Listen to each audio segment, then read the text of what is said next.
এবারের কিন্তু বেশ ট্রেন্ডিং একটা জামার ডিজাইন হলো এই ডিজাইনটা। জানি না কতটুকু বুঝতে পারলেন, এই ডিজাইনটা কিন্তু ব্যাক পার্টে করতে হয়। যেকোনো কুর্তি অথবা কামিজে করলে কিন্তু এই ডিজাইনটা আসলে অনেক সুন্দর লাগতেছে। তো যারা বুঝতেছেন না আসলে ডিজাইনটা কেমন, তাদের জন্য কিন্তু আমি একটা ছবিও অ্যাড করে দিছিলাম। পরলে ঠিক এরকমটা হবে। তো চলেন আপনাদের সাথে শেয়ার করি এই ডিজাইনটা আমি কিভাবে বানালাম। তার জন্য প্রথমে আমাদেরকে ডরি বানায় নিতে হবে। তো এখানে ডরিগুলো আমি আগে বানায় নিছি। আপনারা যদি চান তাহলে কিন্তু আমি ডরি বানানোর ভিডিওটা আপনাদের সাথে শেয়ার করতে পারি। তো ডরিগুলো আমি ২ ইঞ্চি করে কেটে নিছিলাম। এরপর একদম জামা মিডল বরাবর ভাঁজ করে দুপাশে ৩ ইঞ্চি করে দাগ দিতে দেব। মানে মাঝখানে ১.৫ ইঞ্চি ফাঁক থাকবে আর দুপাশে মিলে যেন ৩ ইঞ্চি হয়। সো দুপাশে এরকম ৩ ইঞ্চি করে দাগ করে নিয়ে পরপর ৫টা দাগ করে নিছিলাম ১.৫ ইঞ্চি পরপর। টোটাল এখানে ১০ ইঞ্চি জায়গার মধ্যে ৫টা দাগ হবে। তো ৫টা যে যতটা করে আমি এখানে ৫টাই রাখছি।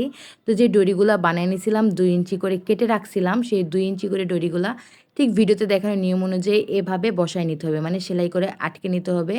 আর অবশ্যই এটা কিন্তু একটু ডাবল সেলাই দিয়ে আটকে দিবেন। আর এই মাথাটা দেখছেন এই পাশে মানে জামার ঠিক অপোজিটে রাখতে হবে। তো আমি ঠিক বলে বুঝাতে পারতেছি না। আপনারা হয়তোবা ভিডিওটা দেখলেই বুঝবেন। যারা অন্ততপক্ষে সেলাই কাজে একটু হলেও পারদর্শী আছেন তারা তো একবার দেখলেই বুঝে যাবেন।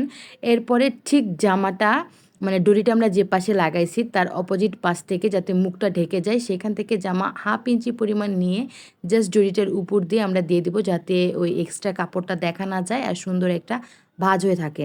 আপনারা চাইলে কিন্তু এটা ব্যাক পার্ট থেকেও করতে পারেন, মানে পেছনের অংশ থেকেও করতে পারেন, বাট এটা সামনের অংশ থেকেও করা যায়। এরপরে এভাবে আমি ২ পাশেই কিন্তু লাগিয়ে নিছি। আর এটা যেহেতু আপনাদের সাথে ভিডিও করে শেয়ার করব তার জন্য আমি আমার ভাবির হেল্প নিছিলাম। তো আমার কিন্তু লাগানো একদম কমপ্লিট। এরপরে এই মাঝখান দিয়ে ঢুকে দেওয়ার জন্য একটা বড় ডরি বানিয়ে নিছি।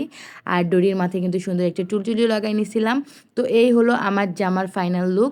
তো জামাটা কিন্তু অনেক বেশি ট্রেন্ডিং। আপনারাও কিন্তু চাইলে এভাবে বানিয়ে নিতে পারেন। আমি জানি না আপনাদেরকে কতটুকু বুঝাতে পারছি, বাট আই থিংক আপনারা আমার ভিডিওটা দেখলে অবশ্যই বুঝতে পারবেন। তো থ্যাংক ইউ সবাইকে।